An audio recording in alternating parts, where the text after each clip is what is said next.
जयपुर से बड़ी खबर आपको बता दें, मुकेश भाकर के निलंबन को लेकर बड़ी अपडेट सामने आ रही है। जहां कांग्रेस विधायकों का विधानसभा में नाइट स्टे चल रहा है, ये बड़ी अपडेट आप तक पहुंचा रहे हैं।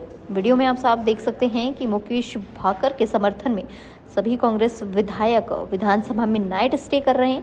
साथ ही साथ सभी विधायक अपनी मांगों को लेकर अड़े हुए हैं।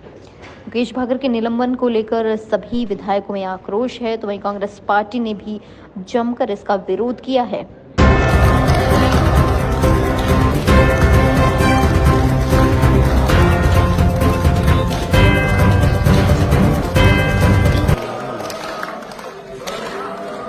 आप आगे आ जाओ। ये देखिए, आगे आ जाइए। उधर उधर उधर उधर।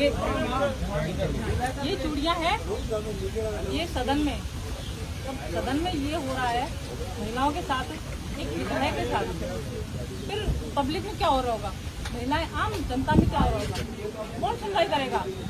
सदन में ये हाल, मतलब महिलाओं को धक्का मुक्की कर रहे हैं पुलिसकर्मी, तो सदन में तो बाहर तो कोई सुरक्षित रह नहीं सकती।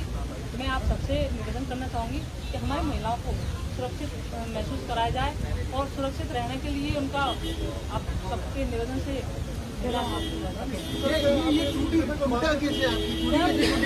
पुलिसकर्मी को धक्का मार सकते, पुलिसकर्मी धक्का मुक्की करे थे तो हाथ पकड़ लो, उन लोगों ने हमारा हाथ पकड़ा, नाखून भी आपको चोट भी दिखाई थी, चोट भी आई हुई है मेरी भी काफी सारी। मैं काफी उन्होंने करा, हमारे और भी गिर गए थे लोग। स्पीकर से कोई शिकायत कर रहे हैं? मैं स्पीकर साहब से मैं यही कहूँगी, जब आप सदन में ये है तो बाहर महिलाएं कैसे सुरक्षित रहेंगी। तो आप सबसे निवेदन यही है कि महिलाओं से, आप पुलिसकर्मियों से यही कहें कि भाई महिला सुरक्षित रहनी चाहिए।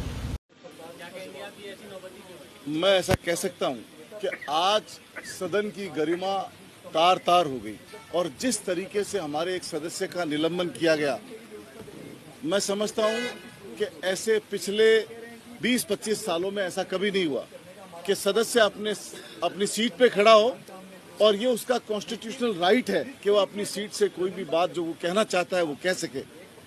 आज जब हमारे नेता प्रतिपक्ष ने आवाज उठाई और एक मुद्दा रखा और कानून मंत्री से जवाब मांगा, कानून मंत्री सदन में नहीं थे, और जब हमने इसके जवाब के लिए सरकार पे प्रेशर बनाया और नारेबाजी हो रही थी, ये बात हुई अध्यक्ष महोदय से कि इसमें जवाब आना चाहिए, और अध्यक्ष महोदय ने व्यवस्था के लिए कल पे टाल दिया।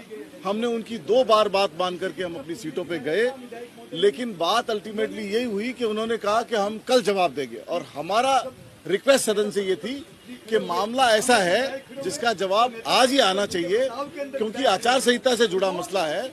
मंत्री अपने परिवार में कोई लाभ किसी को नहीं दे सकते हैं, तो इस तरह की बात पे चर्चा होनी चाहिए और उसका जवाब सरकार से आना चाहिए। सरकार से जवाब आने की बजाय विधानसभा में जो बीजेपी के कुछ लोग, हीरालाल सारन वगैरह, वो अपनी सीट से उठ करके और ललकारते हुए सदन में आ गए। उस पर हमारे सदस्य ने अपनी सीट से खड़े होकर के कहा कि आप इनको नहीं देख रहे हो। इधर से श्रीचंद जी कृपलानी उठ करके आ गए और इसी दरमियान उन्होंने एक निलंबन का प्रस्ताव दिया, जिसमें आनन फानन में, गुस्से में अध्यक्ष महोदय ने सदस्य को निलंबन कर दिया, जो हमें ऐसा लगता है कि अनकॉन्स्टिट्यूशनल है और ऐसा हमारी गरिमा ऐसी नहीं है। और इस छोटी सी बात के लिए अगर उनका निलंबन होता है तो इससे ज्यादा शर्मनाक बात नहीं हो सकती। हमने अपना स्टैंड क्लियर किया है कि हम विधानसभा में ही रहेंगे और हम हमारे सदस्य को विधानसभा से बाहर नहीं जाने देंगे। सदस्य के साथ आज पूरे साथी हम विधानसभा के अंदर रुकेंगे और यहीं रुकेंगे, बिल्कुल रात भर यहीं रुकेंगे। इस पे अगर सरकार हमसे कोई चर्चा करती है, कोई बात करती है, निलंबन वापस लेती है, तो हमारे नेता विचार करेंगे, नहीं तो हम रात भर यहीं रुकेंगे, कल भी रुकेंगे, और जब तक इसका डिसीजन नहीं हो जाता तब तक हम विधानसभा